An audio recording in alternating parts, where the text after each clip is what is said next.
ప్రభువైన యేసుక్రీస్తు నామములో మీ అందరికీ శుభములు తెలియజేస్తున్నాను. క్రైస్ట్ కవెనెంట్ చర్చ్ నిర్వహించు మహిమగల సంఘం అను ఈ టీవీ కార్యక్రమమునకు ప్రేమతో మిమ్మలను ఆహ్వానిస్తున్నాం.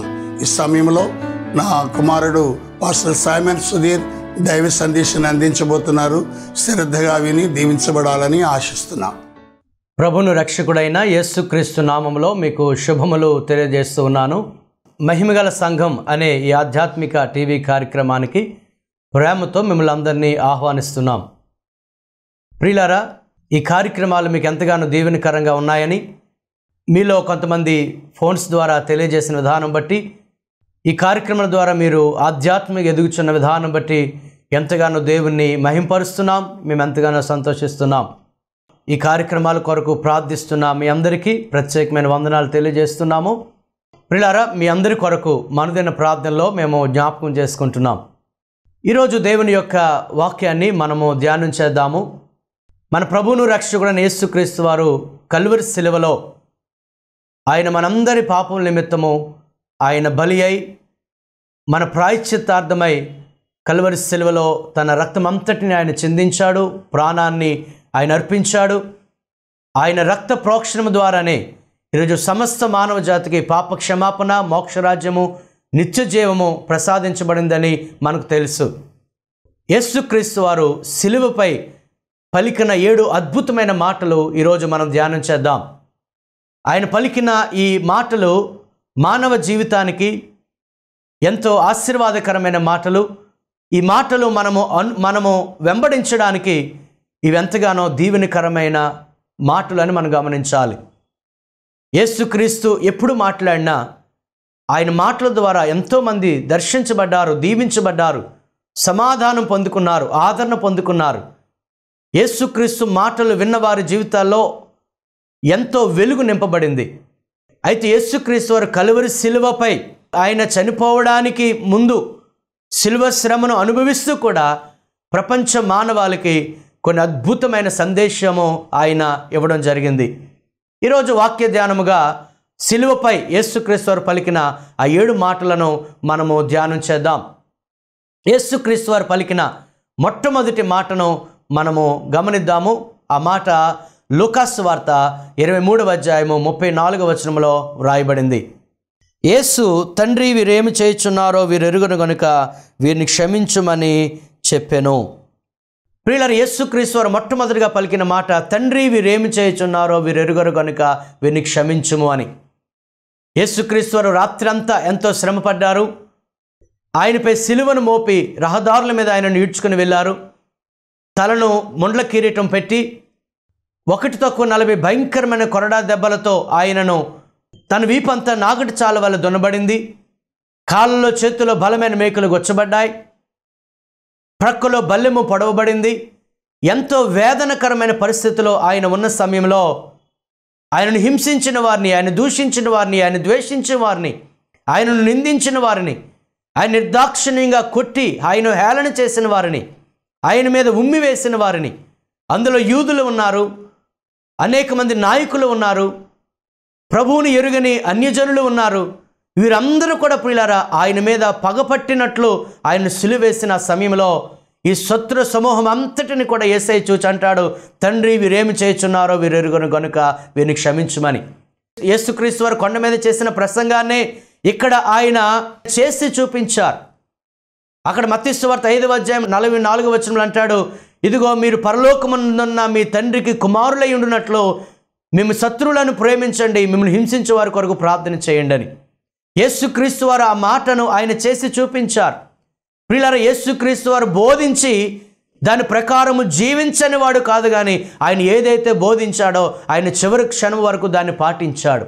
సిలువలో కూడా ఆయన అంటున్నాడు, వారందరిని చూసి వీరు ఏమి చేస్తున్నారు, వీరు ఎరుగును కనుక వీరిని క్షమించమని. ప్రియులారా, ఈ యొక్క క్షమాపణ అనేది చాలా మనం నేర్చుకోవలసిన అద్భుతమైన విషయం.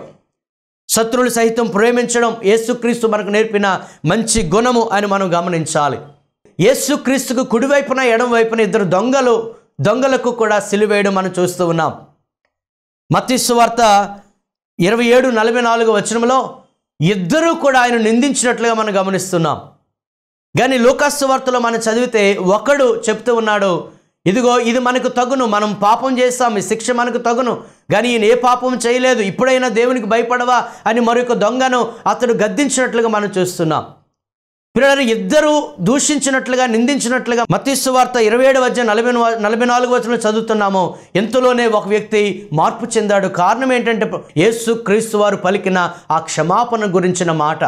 అవును ప్రియులారా, యేసు క్రీస్తు యొక్క క్షమాపణ గురించిన ఈ మాట ఒక దొంగను మార్చివేసింది. ఒక వ్యక్తి మార్చబడాలి అంటే దేవుని పిల్లలముగా మనము ఈ క్షమాపణ అనే గుణాన్ని మనం కలిగి ఉండాలి. అపోస్తలుడైన పౌలు కూడా చెప్తున్నాడు, ఇదిగో మీరు దేవుని పిల్లలుగా ఒకరి ఎడల ఒకరు దయ కలిగి, కరుణ కలిగి ఒకరినొకరు క్షమించుకొనండి అని. ప్రియ దేవుని పిల్లలుగా ఈ క్షమాపణ గుణం మనకుందా? శత్రువులు సైతం ప్రేమించగలిగిన గుణం, మనల్ని హింసించిన వారిని, మనం దూషించిన వారిని, నిర్దాక్షిణ్యంగా మనలను బాధ పెట్టిన వారిని మనం క్షమించే ఈ మంచి గుణాన్ని దేవుని పిల్లలుగా మనం అలవర్చుకోవాలి. అప్పుడే మనం దేవునికి పిల్లలుగా, కుమారులుగా, కుమార్తెలుగా మనం పిలువబడతాం. ప్రభు అంటూ ఉన్నాడు, తండ్రి వీరేం చేస్తున్నారు, వీరు ఎరుగురు కనుక వీరిని క్షమించమని. ప్రియులారా, ఒకరోజు పేతురు యేసుక్రీస్తును ప్రశ్న అడిగాడు, ప్రభువా నా సహోదరుడు నాకు విరోధకరంగా పాపం చేస్తే ఎన్నిసార్లు అతను క్షమించాలంటే ప్రభు అన్నాడు, ఇదిగో 70 ఏళ్ల మారుల మట్టుకుని క్షమించాలి అని. అంటే ప్రియులారా, ఎన్నిసార్లు అయినా క్షమించాలి అని. ప్రియులారా, కొన్నిసార్లు మనము ఇదిగో నేను ఫలానా వ్యక్తిని క్షమించలేను, ఫలానా వ్యక్తి నాకు ఎంత అన్యాయం చేశాడు, ఫలానా వ్యక్తి నన్ను ఎంతగానో దూషించాడు, ద్వేషించాడు, నేను చేయని నేరము మోపాడు అని వారిని క్షమించలేని ఆ పరిస్థితి మనకు ఉంటుంది. కానీ యేసుక్రీస్తు వారు ఏ నేరము చేయపోయినా ఆయన మీద నేరం మోపిన వారిని, ఆయన దూషించిన వారిని, ఆయనను హింసించిన వారిని ఆయన మనస్ఫూర్తిగా క్షమించాడు. ప్రియులారా, అటువంటి లక్షణాన్ని మనం అలవర్చుకోవాలి. యేసుక్రీస్తు యొక్క క్షమాపణ గుణం మన జీవితంలో కలిగి ఉంటే మనల్ని బట్టి దేవుడు ఎంతగానో సంతోషిస్తాడు. ఆయన నిజమైన కుమారులుగా, కుమార్తెలుగా మనం పిలువబడతాం. యేసుక్రీస్తు వారు పలికిన రెండవ మాటను మనము ఇప్పుడు గమనిద్దాం. లూకాసు వార్త 23:43 ఈ మాట వ్రాయబడింది, అందుకు ఆయన వానితో, నేడు నీవు నాతో కూడా పరదేశంలో ఉందువని నిశ్చయముగా నీతో చెప్పుచున్నానను. ప్రియులారా, మనం ఇక్కడ గమనించినట్లయితే నేడు నీవు నాతో కూడా పరదేశంలో ఉందువు అనేది రెండవ మాటగా ప్రభు చెప్పి ఉన్నాడు. ఇక్కడ సంఘటన మనం గమనించినట్లయితే యేసుక్రీస్తుకు ఇరుపక్కల నేరస్తులుగా, దొంగలుగా ఉన్నవారు వారు యేసుక్రీస్తును దూషించిన సమయంలో యేసుక్రీస్తు పలికిన తండ్రి వీరేం చేయుచున్నారు, వీరెరుగురు కనుక వీరిని క్షమించమన్న మాట ద్వారా ఒక దొంగ మారు మనసు పొందాడు. మరి యొక్క దొంగతో అంటూ ఉన్నాడు, ఇదిగో మనము పాపం చేశాము, ఇది మనకు తగును, ఆయన ఏ తప్పిదము చేయలేదని చెప్పి ఆయన చూచి అంటాడు, యేసు నీవు నీ రాజ్యముతో వచ్చినప్పుడు జ్ఞాపకం చేసుకొనమన్నాడు. అంటే యేసుక్రీస్తు పాపములను క్షమించుటకు అధికారము గలవాడు అని అతడు గమనించాడు. ఆ చివరి క్షణంలో అతడు మారు మనస్సు పొందాడు. ప్రియులారా, అతను ఎప్పుడైతే తన మనస్సును మార్చుకున్నాడో, పాపాన్ని ఒప్పుకున్నాడో, యేసుక్రీస్తు అతనికి వాగ్దానం చేశాడు, ఇదిగో నేడు నీవు నాతో కూడా పరదేశంలో ఉందువని. ప్రియులారా, ఎవరికి పరలోక రాజ్యం అంటే ఈ మాట ద్వారా మనం నేర్చుకుంటున్నామో, ఎవరైతే మారు మనసు పొందుతారో, పాప క్షమాపణ పొందుతారో, వారు చేసిన పాపాన్ని అంగీకరించి పాపాలు ఒప్పుకుంటారో వారికి పరలోక రాజ్యాన్ని ప్రవేశిస్తానన్నాడు. ఇక్కడ మనము గమనించినట్లయితే యేసుక్రీస్తుతో పాటు 3.5 సంవత్సరాలు ఉన్న మరి ఒక దొంగ మనం చూస్తున్నాం. యేసుక్రీస్తు శిష్యులలో ఒక శిష్యుడుగానే ఉన్నాడు. అతడు ఇస్కరియోతు యోధ. ఒక స్త్రీ యేసయ్యకు ఎంతో విలువైన అచ్చ జటామాంసి అత్తను తీసుకొచ్చి అభిషేకం చేసినప్పుడు ఈ యోధ అన్నాడు ఆ రోజు, ఎందుకింత నష్టము, ఇది బేదలకు ఇవ్వచ్చు కదంటే అక్కడ మనం చదువుతున్నాము, ఇతడు యోధ ఇది బేదల మీద శ్రద్ధ కలిగి కాదు, ఇతడు దొంగ ఉండి ఇతని చేతిలో డబ్బు సంచి ఉండటం వలన ఇతడు దొంగిలించుచూ వచ్చెను అన్న మాట అక్కడ గమనిస్తూ ఉన్నాం. ఇతడు 3.5 సంవత్సరాలు యేసుక్రీస్తు ఉన్నప్పటికీ మారు మనస్సు లేని జీవితం ఇతడు అనుభవించాడు. 3.5 సంవత్సరాలు ప్రభుతో ఉన్నాడు, కానీ మారు మనస్సు లేదు. కానీ ఆ దొంగ కేవలము కొద్ది క్షణాలే, కొద్ది గడియలో ప్రభువుని చూశాడు, ప్రభువుతో గడిపాడు. కానీ ఆ దొంగ మారు మనసు పొందాడు. 3.5 సంవత్సరాలు ఉండి యోధ పరదేశుని కోల్పోయాడు. కొద్ది క్షణాలే కలిగిన ఆ దొంగ మారు మనసు పొంది పరలోక రాజ్యానికి అతడు వారసుడయ్యాడు. కారణం ఏంటంటే ప్రియులారా, అతడు మారు మనసు పొందాడు. ప్రియులారా, ఈరోజు ఇస్కరియోతు యోధా వలె యేసుక్రీస్తును రక్షకునిగా అంగీకరించిన వారు, ప్రభువుతో గడిపిన వారు, ప్రభు వాక్యం బాగా తెలిసిన వారు, ప్రభు బోధలు బాగా విన్నవారు, క్రమం తప్పకుండా గుడికి వెళుతున్నవారు, దేవుని కొరకు ఎన్నో కార్యాలు చేసిన వారు కూడా పరలోక రాజ్యాన్ని కోల్పోయే ప్రమాదం ఉంది. ఎందుకంటే వారిలో మారు మనసు లేకపోవడం వల్ల. ప్రభు ఒకరోజు అంటాడు, ఆ యొక్క పరిసయ్యులను శాస్త్రుల్ని సద్దుకాయలు చూసి మీకంటే ముందు ఇదిగో ఈ వేశ్యలు పరలోకానికి వెళ్తారంటాడు. అంటే వేశ్యలు పరలోక రాజ్యానికి వెళ్తాడంటే కారణము, ఇదిగో మీరు సంవత్సరాల తరబడి ప్రభువుని ఎరిగినప్పటికీ మీకు మారు మనసు లేదు, ప్రభు ఆజ్ఞలు పాటించడం లేదు. కానీ ఇదిగో ఈ వేశ్యలైన వారు మారు మనసు పొంది పాపాలు ఒప్పుకున్నారు కనుక వీరికి పరలోక రాజ్యం అన్నాడు. ప్రియులారా, ఎంతకాలము ప్రభు నమ్ముకున్నా నీలో మారు మనసు లేకపోతే ఆ పరలోక రాజ్యానికి నీ వారసుడు కాలేవని ఈ మాట ద్వారా మనం నేర్చుకుంటున్నాం. ప్రియులారా, ఒకరోజు దేవాలయానికి సుంకరి పరిసయ్యుడు ఇద్దరు వెళ్ళారు. పరిసయ్యుడేమో తన గొప్పలు చెప్పుకుంటూ ప్రార్థన చేస్తున్నాడు.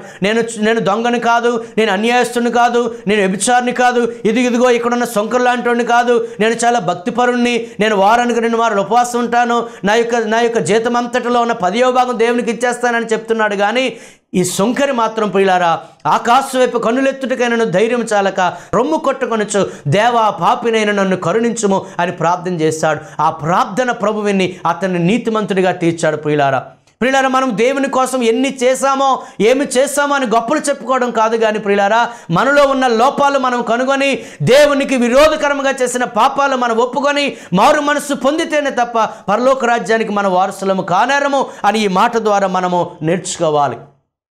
ఒకవేళ ఈ శ్రమ దినాలని 40 దినముల దీక్షలోనే ఉండొచ్చు. 40 దినముల దీక్ష నువ్వు చేసినప్పటికీ నీలో మారు మనసు లేకపోతే, నీవు పాపముల నుంచి విడుదల పొందకపోతే నీవు పరలోక రాజ్యం చేరవు. మారు మనసు ఎంత అవసరం ప్రియులారా.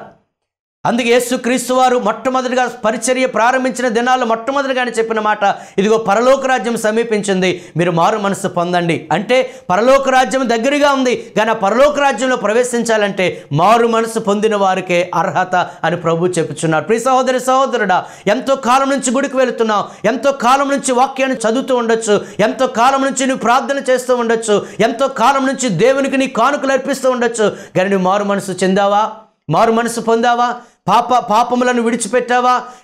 ఇంకా ఒకవేళ పొగ త్రాగడము, మద్యము సేవించడము, లేకపోతే కుటుంబాన్ని పట్టించుకోకుండా విచ్చలవిడిగా తిరగడము, దేవునికి విరోధకరంగా జీవించడము, ఇవన్నీ నువ్వు చేస్తున్నట్లయితే నువ్వు ఇంకా మారు మనసు పొందలేదు. దేవుడిచ్చిన సమయాన్ని నువ్వు సద్వినియోగపరుచుకొని ఇప్పుడైనా మారు మనసు పొంది పరలోక రాజ్యానికి వారసుడు కావలసిందిగా ఈ మాట ద్వారా నేను చెప్తూ ఉన్నాను. ఈ భూమి మీద ఒక పాపి మారు మనసు పొందితే పరలోకములో ఎంతో సంతోషం కలుగుతుంది. అందుచేత ప్రియులారా, పరలోకములో సంతోషం కలగాలంటే నీవు మారు మనసు పొందాలి. ఆ మారు మనసు పొందితేనే దేవుడు పరదేశును పరలోక రాజ్యాన్ని నీకు ఆయన అనుగ్రహిస్తాడు. ప్రియులారా, యేసుక్రీస్తు వారు సిలువపై పలికిన 3వ మాటను మనం గమనిద్దాము. ఈ మాట యోహాను సువార్త 19వ అధ్యాయం 26-27 వచనాల్లో మనం చదవచ్చు. యేసు తన తల్లియు తాను ప్రేమించిన శిష్యుడును దగ్గర నిలుచుండట చూచి, అమ్మా ఇదిగో నీ కుమారుడని తన తల్లితో చెప్పెను. తరువాత శిష్యుని చూచి, ఇదిగో నీ తల్లి అని చెప్పెను. ఆ గడి నుండి ఆ శిష్యుడు ఆమెను తన ఇంట చేర్చుకొనెను. ప్రియులారా, యేసుక్రీస్తు వారు పలికిన 3వ మాట, అమ్మా ఇదిగో నీ కుమారుడు, ఇదిగో నీ తల్లి. యేసుక్రీస్తు వారు రాత్రంతా ఎంతో శ్రమపడ్డారు, ఎంతో అలిసిపోయారు. తన యొక్క శరీరం అంతా అలిసిపోయింది, తన రక్తమంతా చిందించబడింది. కానీ ఆ సమయంలో కూడా యేసుక్రీస్తు వారు తన బాధ్యతను ఆయన మర్చిపోలేదు. అందుకే తల్లి అయిన మరియ అక్కడ ఎంతో వేదనతో దుఃఖంతో తన కుమారుడైన యేసుక్రీస్తుని చూస్తూ ఉంటే యోహాను చూపించి, ఇదిగో నీ కుమారుడు అని చెప్పాడు. యోహానుకు తల్లి అయిన మరియను చూపించి, ఇదిగో నీ తల్లి అని చెప్పాడు. ప్రియులారా, ఇక్కడ మనం గమనిస్తున్నట్లయితే యేసుక్రీస్తు వారు తన బాధ్యతను ఆయన విస్మరించకుండా ఆ బాధ్యతను మనకు గుర్తు చేస్తూ ఉన్నాడు. తల్లి బాధ్యతను ప్రభు ఆ శిష్యునికి అప్పగించాడు. ఈ తల్లి ప్రభు కొరకు ఎన్నో నిందలు భరించింది. దేవదూత వచ్చి, ఇదిగో నీవు గర్భవతివై కుమారుని కంటావు, పరిశుద్ధాత్మని గర్భం ధరిస్తావు అని చెప్పిన సమయంలో ఆమె పురుషుని ఎరిగినది అయినప్పటికీ ఆమె గర్భము ధరించి ఒకవేళ ఆ ప్రాంతంలో ఎన్నో నిందలు ఆమె అనుభవించవచ్చు. యేసుక్రీస్తు వారిని ఈ భూమి మీదకి తేవడం కోసం ఆ తల్లి ఎన్నో నిందలు పడింది. ఆ తల్లి కొరకు యేసయ్య ఒక ఏర్పాటును చేశాడు, శిష్యునికి అప్పగించాడు. ఇదిగో నీ తల్లి, ఈమెను చక్కగా చూసుకో అని. దేవుని ఎరిగిన పిల్లలముగా ప్రతి దేవుని పిల్లలు కూడా తమ తల్లిదండ్రులను చక్కగా చూసుకునవలసిన బాధ్యతను ఇక్కడ మనం గమనిస్తూ ఉన్నాం. నా తల్లి ఎంతగా శ్రమ పడింది, నన్ను పోషించింది, నన్ను పెంచింది, నా కొరకు 9 మాసములు ఆమె కష్టపడింది. అందుచేత ఈ తల్లిని నేను ఒంటరిగా విడిచిపెట్టలేను అని చెప్పి బాధ్యతను శిష్యుడని యోహానుకి అప్పగించాడు. ప్రియ సహోదరి సహోదరుడా, దేవుని పిల్లలుగా మన అందరికీ కూడా మన తల్లిదండ్రులను చూసుకునవలసిన బాధ్యత మనకుంది. ఈరోజు చాలామంది తల్లిదండ్రులను నిర్లక్ష్యం చేస్తూ ఉన్నారు. ఎంతో కష్టపడి కని పెంచిన తల్లిదండ్రులను వారు చక్కగా చదువుకోవడానికి, ప్రయోజకులు చేయడానికి ఎంతో ప్రయాసపడి పాటుపడి, వారికి ఉన్నా లేకపోయినా వారి ఆహారమును విరిగిపెట్టి ఎంతో శ్రమపడిన తల్లిదండ్రులను ప్రియులారా ఈరోజు అనేక మందిని ఎంతో నిర్లక్ష్యం చేస్తున్నారు. అనేక చోట్ల వృద్ధాశ్రమాలు ఎందుకు ఉన్నాయంటే తల్లిదండ్రులను చూడలేక పిల్లలు వారిని వృద్ధాశ్రమాల్లో విడిచిపెట్టేసి వారికి మాకు సంబంధం లేదనే భయంకరమైన దుర్దినాల్లో మనం జీవిస్తున్నాం. ప్రియ సహోదరి సహోదరుడా, దేవుని పిల్లలముగా మనమందరికీ దేవుడు అప్పగించాడు మన తల్లిదండ్రులను. వారిని చక్కగా చూసుకోవలసిన బాధ్యత మన మీద ఉంది. ఎఫెసీయులకు రాసిన పత్రిక 6:1-3 చూసినట్లయితే, ఇదిగో మీ తల్లిదండ్రులకు విధేయులై ఉండండి, నీకు మేలు కలుగునట్లు నీ తల్లిదండ్రులను సన్మానించుము, అప్పుడు నీవు దీర్ఘాయుష్మంతుడు వగదు అని అక్కడ మనం చదువుతున్నాం. అవును ప్రియులారా, తల్లిదండ్రుల బాధ్యత మన మీద ఉంది. సామెతలు 23:22 చదివినట్లయితే, నిన్ను కనిన నీ తండ్రి ఉపదేశమును అంగీకరించము, నీ తల్లి ముదుమి యందు ఆమెను నిర్లక్ష్యము చేయకమని చదువుతున్నాం. 23:24-25 చదివినట్లయితే, నీ తల్లిదండ్రులను సంతోషపెట్టవలను, నిన్ను కనిన తల్లిని ఆనందపరచమని చదువుతున్నాం. 20 చదివినట్లయితే, తన తండ్రినైనను తల్లినైనను ద్వేషించు వారి దీపము కారు చీకటిలో ఆరిపోవును. ప్రియ సహోదరి సహోదరుడా, ఈ 3వ మాట మన బాధ్యతను గుర్తు చేస్తుంది. నీవు నీ తల్లిదండ్రులను ఎలా చూస్తున్నావు? ఓ యవన బిడ్డ, నీ తల్లిదండ్రుల మీద ఎంత శ్రద్ధ కలిగి ఉన్నావు? నీ తల్లిదండ్రులకి విధేయత కలిగి ఉన్నావా? ప్రభు ఈ మాటను మనకు జ్ఞాపకం చేస్తూ ఉన్నాడు. యేసుక్రీస్తు వారి సిలువపై పలికిన 4వ మాటను గమనిద్దాము. ఇది మత్తయి సువార్త 27:46 మనం చదువుతున్నాం. ఇంచుమించు 3 గంటలప్పుడు యేసు ఏలీ ఏలీ లామా సబక్తాని అని బిగ్గరగా కేకవేసెను. ఆ మాటకు నా దేవా నా దేవా నన్నెందుకు చెయ్యి విడిచితివని అర్థం. పిల్లలారా, 4వ మాట నా దేవా నన్నెందుకు చెయ్యి విడిచితివి. పిల్లలారా, యేసుక్రీస్తు వారు ఆయన యోహాను సువార్త 8:29 అంటాడు, నన్ను పంపినవాడు నాకు తోడై ఉన్నాడు, ఆయనకి ఇష్టమైన కార్యము నేను ఎల్లప్పుడూ చేయదును గనుక ఆయన నన్ను ఒంటరిగా విడిచిపెట్టలేదని అన్నాడు. యేసుక్రీస్తు వారిని ఎప్పుడూ కూడా తండ్రి విడిచిపెట్టలేదు. తనకి ఇష్టడైన కుమారుడు, ప్రియమైన కుమారుడు. కానీ ఈ సమయంలో ప్రభు సిలువపై అంటున్నాడు, నా దేవా నన్ను ఎందుకు చెయ్యి విడిచావని. అవును ప్రియులారా, యేసుక్రీస్తు అను తన కుమారుణ్ణి తండ్రి అయిన దేవుడు ఆ ఒక్క క్షణము చెయ్యి విడిచిపెట్టవలసి వచ్చింది. కారణం ఏంటంటే యేసుక్రీస్తు వారి మీద లోక పాపములన్నీ కూడా మోపబడ్డాయి. మనుషులందరి పాపములు ఆయనపై మోపబడ్డాయి. మనం ఆయన యందు దేవుని నీతి అగునట్లు పాపమెరుగని ఆయనను మన కోసము పాపముగా చేసినని మనం చదువుతున్నాం. యేసుక్రీస్తుకు పాపం అంటే ఏంటో తెలియదు. ఆయన నోటను కపటము లేదు, ఆయన ఏ పాపము చేయలేదు. హెబ్రీయులకు రాసిన పత్రిక 4వ చదువుతున్నాం, ఆయన పవిత్రుడు, నిర్దోషి, నిష్కల్మషుడు, పాపులలో చేరక ప్రత్యేకమైన వాడని చదువుతున్నాం. ఆయన ఏ పాపము చేయలేదు, కానీ ఆయన మీద మనందరి పాపములు మోపబడ్డాయి. అందుకే బాప్తిస్మిచ్చి యోహాను యొర్దాను నది దగ్గర యేసుక్రీస్తు గురించి అంటాడు, ఇదిగో లోక పాపములు మోసుకొని పోవు దేవుని గొర్రెపిల్ల. అవును ప్రియులారా, పరలోకము నుంచి తండ్రి అయిన దేవుడు యేసుక్రీస్తును చూస్తుంటే యేసుక్రీస్తు కనబడటం లేదు, యేసుక్రీస్తు మీద ఉన్న పాపములు కనబడుతున్నాయి.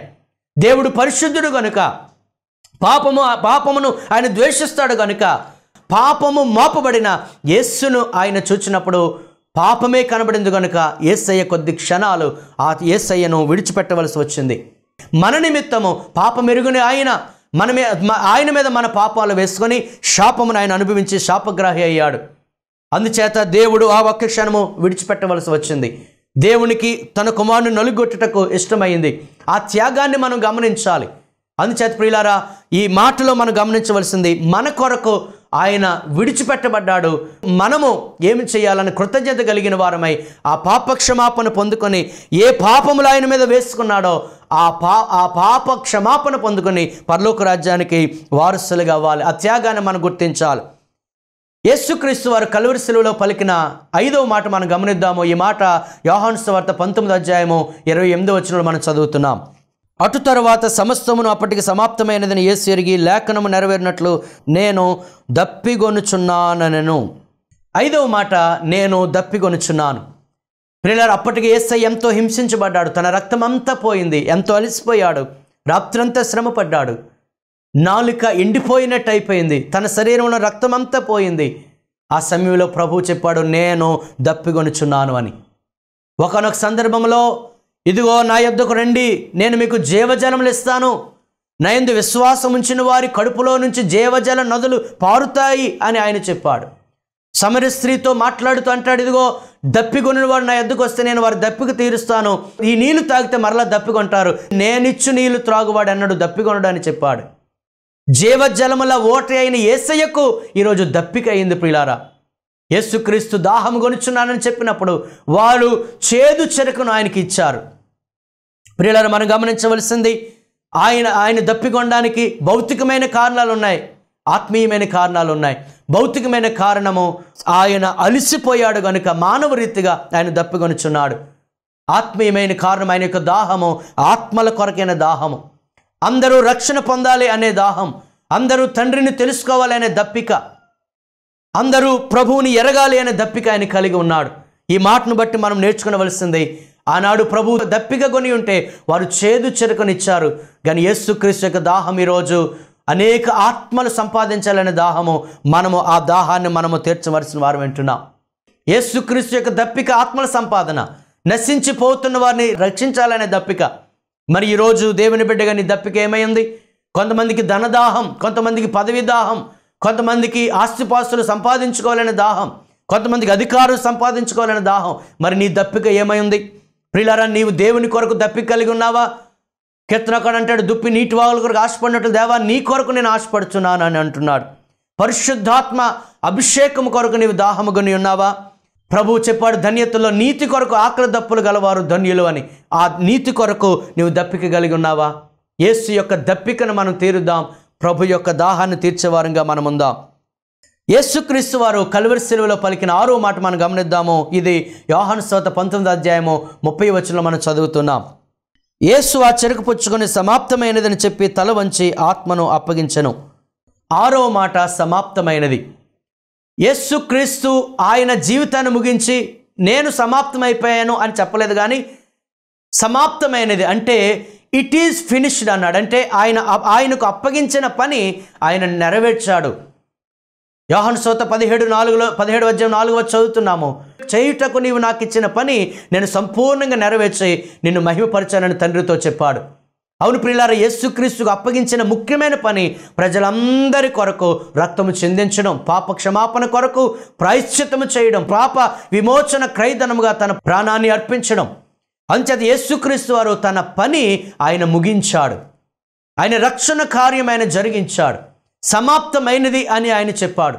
ప్రియులారా, ఈరోజు నీకు నాకు దేవుడు అప్పగించిన పని సువార్త ప్రకటించడం. రక్షణ కార్యము ఆయన సిలువపై చేశాడు, కానీ ఆ రక్షణ కార్యాన్ని ప్రజలకు చేరవేయవలసిన బాధ్యత నీ మీద నా మీద ఉంది. ఆయన మనకు ఒక పని అప్పగించాడు, సర్వలోకమునకు వెళ్ళి సర్వ సృష్టికి సువార్తను ప్రకటించడాన్ని. అనేక మంది లోకంలో నశించిపోతున్నారు. యేసయ్య మన పాపములకు రక్తం చిందించాడు, ఆయన ద్వారానే పాప క్షమాపణ, ఆయన ద్వారా పరలోక రాజ్యం అని తెలియని ప్రజలు ఎంతోమంది ఉన్నారు. వారు చనిపోతే నరకానికి వెళ్ళిపోతారు. ప్రియులారా, రోజుకి సుమారు 1,20,000 మంది చనిపోతూ ఉన్నారు. అందులో ప్రభువుని ఎరుగక చనిపోయి నరకానికి వెళ్ళిపోతున్న వారు ఎంతమందో ఉన్నారు. దేవుడు మనకు ఒక పని అప్పగించాడు, ఆ పని సువార్తను ప్రకటించడం. అందుకే పరలోకానికి వెళ్ళడానికి ముందే మనం ఆ పనిని ముగించాలి. ప్రభు అన్నాడు, ఇదిగో నీవు నాకు ఇచ్చిన పని సంపూర్ణంగా నెరవేర్చి నేను మహిమపరిచాను అని. ప్రియులారా, దేవుణ్ణి ఎప్పుడు మనం మహిమపరచగలమంటే ఆయన అప్పగించిన పనిని మనం చేసినప్పుడే. మనం కూడా చెప్పాలి, మనం చనిపోవడానికి ముందే, ప్రభువా నీవు నాకు అప్పగించిన పని నెరవేర్చాను. పౌలు చెప్పగలుగుతున్నాడు, ఇదిగో నేను మంచి పోరాటం పోరాడాను, నా విశ్వాసం నేను కాపాడుకున్నాను, నా పని నేను కడముట్టించాను. పౌలు చెప్పగలుగుతున్నాడు, మనం కూడా అలా చెప్పగలగాలి. ప్రియులారా, ఆఖరిగా యేసుక్రీస్తు వారి సిలువలో పలికిన 7వ మాట మనం చూద్దాం. ఇది లూకాసు వార్త 23వ అధ్యాయము 46వ వచనంలో మనం గమనిస్తూ ఉన్నాం. అప్పుడు యేసు గొప్ప శబ్దంతో కేకవేసి, తండ్రి నీ చేతికి నా ఆత్మను అప్పగించుకొనుచున్నానను ఆయన ఎలాగో చెప్పి ప్రాణము విడిచెను. ప్రియులారా, 7వ మాట, తండ్రి నీ చేతికి నా ఆత్మను అప్పగించుకొనుచున్నాను. ప్రియులారా, ఈ మాట చెప్పి ఆయన తల వంచి తన ప్రాణాన్ని విడిచిపెట్టాడు. అంటే యేసుక్రీస్తు వారు తన ఆత్మను ప్రభువుకు అప్పగించుకున్నాడు. ఆత్మను అప్పగించుకున్నటకు ముందు ఆయన తన శరీరాన్ని సిలువకు ఆయన అప్పగించుకున్నాడు. తన శరీరాన్ని మన పాప పరిహారం కొరకు ఆయన అప్పగించుకున్నాడు. తన శరీరం అంతా రక్తసిక్తమైంది మన కొరకే. శరీరము ఆయన అప్పగించుకున్న తర్వాత తన ఆత్మను కూడా దేవునికి అప్పగించుకున్నాడు. ప్రియులారా, మనలో ఆత్మ అనేది చాలా చాలా ప్రాముఖ్యమైనది. ప్రతి మానవుల్లో శరీరము, ప్రాణము, ఆత్మ ఉంటుంది. మనం చనిపోయిన తర్వాత శరీరం మట్టిలో కలిసిపోతుంది, ప్రాణము గాలిలో కలిసిపోతుంది, కానీ మనలో ఉన్న ఆత్మకు చావు లేదు. ఈ ఆత్మ చాలా ప్రాముఖ్యమైనది. ఈ ఆత్మను మనం నిర్లక్ష్యం చేయడానికి వీలు లేదు. ఆదామును సృష్టించినప్పుడు దేవుడు తన నాసికారంధ్రములోనికి జీవవాయువును ఊదినప్పుడు ఇదిగో నరుడు జీవాత్మాయను అని అక్కడ మనం చదువుతున్నాం. ప్రతి మానవులో ఆత్మ, జంతువులకు లేనిది. దేవుడు నరులైన మనకు తన ఆత్మను మనలో ఉంచాడు. ఈ ఆత్మ చాలా ప్రాముఖ్యమైనది. అందుకే మనం చనిపోవడానికి ముందే ఈ ఆత్మను మనం శుద్ధి చేసుకోవాలి. శరీరము ఆత్మకు కలిగిన సమస్తమైన కల్మషం నుండి మనం పవిత్రపరచుకోవాలి.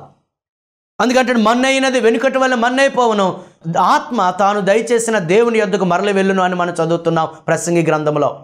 ప్రియులారా, ఈ ఆత్మ పరలోకానికి వెళ్ళాలి అంటే ఈ భూమి మీద ఉన్నప్పుడే మనం మారు మనసు పొందాలి, రక్షణ పొందాలి, ప్రభుని రక్షకునిగా అంగీకరించాలి. అందుకే ఇక్కడ మనలో ఉన్న ఆత్మ యొక్క ప్రాముఖ్యతను ప్రభు మనం వివరిస్తూ ఉన్నాడు. ఈ ఆత్మను తండ్రికి యేసయ్య అప్పగించుకున్నాడు. మరి నీ ఆత్మను ప్రభువుకి అప్పగించుకుంటున్నావా? నీ యొక్క శరీర ప్రాణాత్మలను ప్రభువుకి అప్పగించుకుంటున్నావా? ప్రభు చేతిలో నువ్వు పెడుతున్నావా? స్టెఫను కూడా అదే ప్రార్థన చేశాడు, ప్రభువా నా ఆత్మను నీకు అప్పగించుకొనిచున్నానని. దావీదు ప్రార్థన చేశాడు, ప్రభువా నా ఆత్మను నీకు అప్పగించుకొనిచున్నానని. ప్రియ సహోదరి సహోదరుడా, ఈ 7వ మాట మనం గమనిస్తున్నాము. మన ఆత్మను మనం పరిశుద్ధంగా కాపాడుకుంటూ మన ఆత్మను ప్రభువుకు అప్పగించుకుంటే ఆ ఆత్మ పరలోకములో యుగ యుగములు తరతరములు ఎంతో సంతోషాన్ని అనుభవిస్తుంది. నీవు నీ శరీరాన్ని విడిచిపెడతావు, కానీ నీ ఆత్మకు చావులేదు కనుక నీవు మరణించకముందే ప్రభువుని అంగీకరించి నీ ఆత్మను పరలోకములో పదిలిపరచుకోవాల్సిందిగా ఈ 7వ మాటను బట్టి మనం గమనిస్తూ ఉన్నాం. ప్రియులారా, 7 మాటలు మనం గమనించి యేసుక్రీస్తు ఏమి చెప్పాడో ఆ మాటల ప్రకారం మనం జీవిద్దాము. ఈ మాటల్లో ఉన్న సత్యాన్ని గ్రహిద్దాము, వాటి ప్రకారం జీవించి పరలోక రాజ్య భాగ్యాన్ని పొందుకుందాం. అటువంటి కృప దేవుడు మనకి అనుగ్రహించునుగాక. Amen. Our address Christ covenant church, plot number 15, Kalighat colony, near Vada colony, phase 1, Vizianagaram 535003. Another address, Christ Covenant Church, behind Miseva, Ring Road, Vijayanagaram 535002. Our phone numbers 944196918. Another number 7396181496. God bless you and your family.